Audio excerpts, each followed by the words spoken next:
let's jump into real quick a Thursday Night Football preview. Broncos versus Chiefs. It's going to be a fun one here. Must starts, risky starts, and don't starts. My must start is Patrick Mahomes. What? How can this be? Listen, I get that it sounds crazy, but there are legitimately people wondering if Patrick Mahomes is worth the draft pick. We had a guy in our home league, Wes, that was like, I'm going to start friggin' Jared Goff over Patrick Mahomes next week. Like, what are we doing here? I'm here to tell you, at least for this week, express your confidence in the best quarterback to play the game.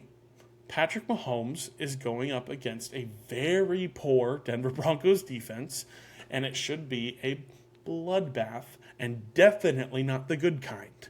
That's for sure. Patrick Mahomes is going to have a very good game. I'm out here expressing confidence in Patrick Mahomes after 2 straight weeks of less than 20 fantasy points.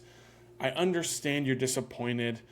Don't do something dumb like start Jared Goff over Patrick Mahomes this week, guys. Mahomes has a great matchup. It should be a fun game. Even without Travis Kelce, they still are able to have an effective offense here. Some guys we'll talk about here in just a little bit who can help do that. But Patrick Mahomes is a must start. I mean, duh. Start Patrick Mahomes. That's it. I knew it was going to be something like this because as we do for this show, we just exchange our Thursday night starters. And you clarified, yes, I actually have a reason to express why people should start Mahomes instead of whoever they may have also. And I knew it was going to be about this as well because it feels like he's not quite meeting his projections. Right. It feels like he's projected for like 25 points and he's like getting like 23 or 22. And then some weeks he's projected like 27 and it's like, again, like 20 or 21. He's still doing well, but the bar is so high for Patrick Mahomes that honestly people are contemplating selling high. Like, what if I swapped Mahomes out and I got, I don't know, Tyreek Hill or Justin Jefferson, like try to get the best of the best with Mahomes. So it's so funny that people, this is how we think in fantasy football. Like, why would we ever not start Patrick Mahomes? It's because he has yet to get like 35 points, and for us, that's he's yet like to have the big game.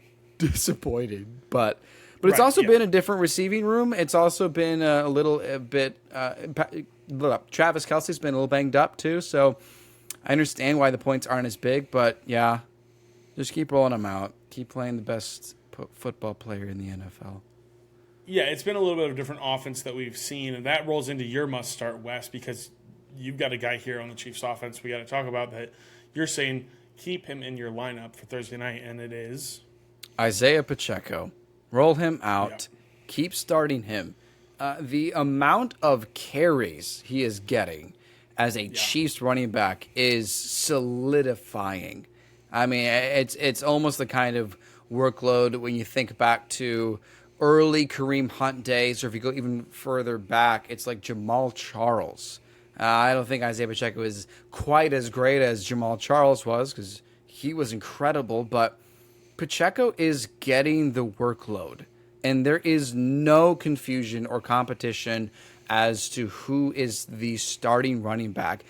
Jerick McKinnon had an interesting, exciting playoff run for fantasy last year, but that was almost exclusively through the passing game.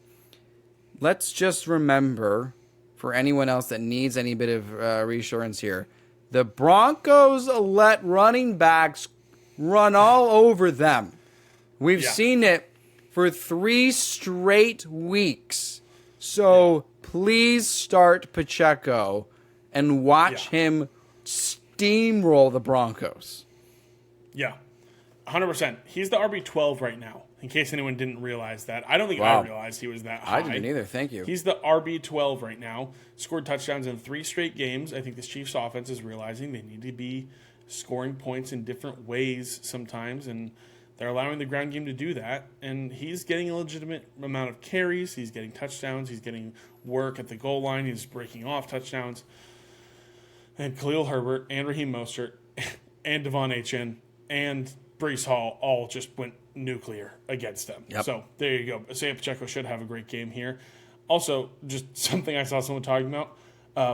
Isaiah Pacheco plays the Broncos twice in the next 3 weeks. So maybe he's a trade target right now if you want to get a running back in your lineup who's going to go crazy for you. I saw somebody on TikTok talking about that. It was pretty funny. My risky start for Thursday Night Football is Rashee Rice. I know we don't like to talk about other pass catchers outside of Travis Kelce in this Chiefs offense, but Rashee Rice, drafted highly as a rookie in this past year's draft, 5+ targets in 4 of 5 games this year. I know 5 targets isn't a ton. It's not 11 for like DeAndre Hopkins. It's not 19 for Jamar Chase. But 5+ targets when you are in competition with Travis Kelce, 4 targets in an offense is pretty good. Rashee Rice also has double-digit fantasy points in 3 of his 5 games this year. He is the leading wide receiver on the team. Sky Moore, non-existent. Kadarius Toney, non-existent. Justin Watson is the main competition with Rashee Rice for yards, targets, looks, stuff like that. He's a risky start either way. Broncos defense is bad. Rashee Rice should have a solid game either way. But if Travis Kelce does not play, he could be in for actually a really special day. We remember in week 1 when there was no Travis Kelce, Rashee Rice scores his touchdown. Now he's got 4 more games under his belt, more experience, more connection with Patrick Mahomes. Rashee Rice could be a very solid option. He's a consideration for me in a league this week for a flex player. I'm thinking about rolling him out here, especially if there's no Travis Kelce. So Rashee Rice, risky start, could go either way, but I think he could have a decent game on Thursday night. And he scored Mahomes' first passing touchdown of this season, right? On Thursday night against the Lions. Correct. That was the week 1, and it was a head turner for us right away. It was like, were we not right on Rice? I mean, feels like maybe some of the other players, and then it turned out to be what it is. But there's something to be said about being able to identify the best wide receiver on the Chiefs offense right now. That is huge, because that was our whole point going into the season. Our very first regular season episode was about how untrustworthy and dangerous it is to play a Chiefs wide receiver because we can't tell who it's going to be. It does feel like Rashee Rice is emerging as the most reliable, and it will. Time will tell. That's what I'll say. Time will tell if he will be a consistent flex option, but it's much easier to roll him out against the Broncos defense that just they are so kind to offenses. They roll out the red carpet. Yeah. They're like, the end zone's this way. Please, here you I'll go. run with you. Be our guest. So sorry, Broncos fans. You're exactly right. Yeah, you're exactly right. Time will tell. We'll have to wait and see. And again, I think that also relates to your risky start, Wes, because he's on the other side of the ball here, but he's definitely worth talking about. Yes, I'm going to say that it's a risky start to plug in Jaleel McLaughlin. He's done well last 2 weeks. We just talked about him and Fluker for real. And we are both under the impression that it feels like he is more or less going to be the featured back for Denver. And he is playing successfully, and his yards per carry is looking really good. And he's doing great in the receiving game as well. The running backs over the since week 2, running backs against the Kansas City Chiefs are not doing very well. They do not do well. Week 3, Travis Etienne, 6.2 points. Week 4, Khalil Herbert, 3.5 points. Or that was week 2. Etienne was week 2. Khalil Herbert's week 3. Breece Hall, week 4, 9.9 points. And then last week, week 5, Alexander Mattison, 12.6 points. That's the best since week 1. They've buckled down. They saw what David Montgomery did to them, and they said, never mind. And they've won every game since. Yeah. And I don't know if I trust Jaleel McLaughlin, especially when You have Samaje Perine and Javonte Williams who have opportunities to share the backfield or to take away snap percentages. So it is a risk. I know he's been playing well, but Chiefs defense has been surprisingly stout in the run game. So that's why he's my risky start. Yeah, it's funny and ironic that we say, since week 2, running backs against the Chiefs not been very good. What happened in week? Oh, that's right. In week 2, they paid Chris Jones and he came back to play football for them. Yeah. So there you go. What a The coincidence! Chiefs defense is legit. Yeah. Chiefs defense is legit. The run defense is legit, and they're a good team. I believe they are ranked 13th against the run. Not great, but also still not a bad run defense by any means. So we'll definitely have to wait and see on Jaleel McLaughlin. That's for sure. My don't start is his teammate, Marvin Mims. I'm going to say don't start Marvin Mims. I know you may be in a desperate spot. You may need a ceiling play. Marvin Mims is not involved in this offense. He's yet to play more than 35% of snaps, even though it seems like whenever he is touching the ball, he does good things with it. He returned a punt for a touchdown against the Miami Dolphins. He had a long touchdown in week 3 and another long Hail Mary play in week 3 against the Commanders.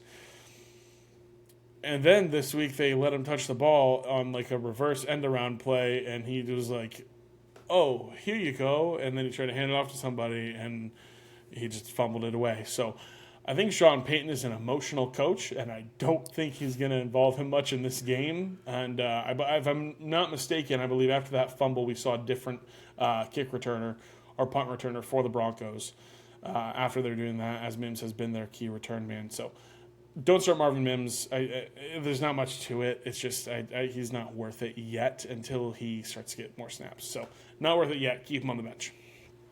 Yeah, and do you think it's worth dropping Marvin Mims in exchange for someone on the waiver wire, or do you want to hold him out longer? If you have to, yeah, but I do see the path to Marvin Mims being a legitimate weapon on this offense, especially as we might be hearing some more trade rumors heating up about Jerry Jeudy, maybe Cortland Sutton. Marvin Mims was still Sean Payton's first draft pick for the Denver Broncos as their head coach. He traded up to get Marvin Mims. He's still going to be good. He may be better later in the season. So if you have a space to stash him, I would stash him. But if you got to drop him for somebody, like if there's an opportunity out there for you to get somebody that shouldn't be out there, maybe Tajay Spears, maybe Roshan Johnson, Josh Downs, whatever it may be, guys that you need immediate value from, you can drop Marvin Mims. I don't think with how he's playing, anyone is quick to jump to get him again. So you may be able to pick up Josh Downs, and then 4 weeks later, somebody else may be droppable on your team, and you can grab Marvin Mims back. So I think it's a wait and see thing with him. But fair enough. He's not involved right now. So let's jump into the last don't start here, Wes. It is Noah. Yeah. Not you. Noah Gray, the backup tight end for the Chiefs. The tight end that plays when Travis Kelce doesn't play. And if Travis Kelce is ruled out for Thursday night, I don't care. I don't care about Noah Gray. Patrick Mahomes does not throw to the tight end.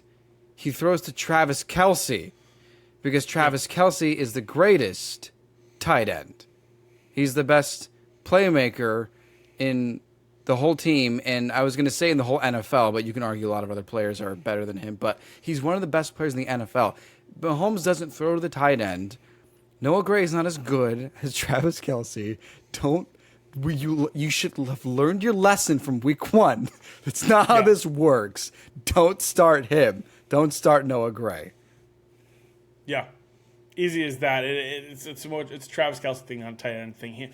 Patrick Mahomes, believe it or not, is not Dak Prescott. The tight end does not automatically get targets in the Chiefs offense. So are you kidding me? There you go. I know. Are you friggin' serious, dude? Are you friggin' serious, dude? Anyway. So, haven't hit the gritty in a while. I know. There you go. Yeah, nice.